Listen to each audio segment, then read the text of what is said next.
modusnya bagaimana waktu dia beli rokok sempurna besar, terus pura-pura ambil uang di motor toh, terus nak kasih standar motornya, baru nak kasih nyala memang. Sudah itu masuk, kira rokoknya mau ambil, ternyata langsung HP ku rampas. Di situ mau teriak, cuma kayak tidak bisa keluar suara aku, kayak kak, apa, gemetar kak? Kaget ya? Iya, gimana kaget kak? Jadi langsung melapor, nah itu melapor kak di kakakku, ya bilang kak hilang HP ku. Jadi situ nih. Berapa orang ini dia? Sendiri Ji. Sendiri. Ada pakai dia benda tajam, pisau apa? Tidak bawa Ji.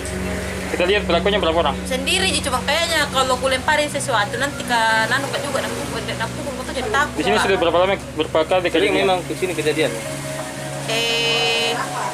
lumayan.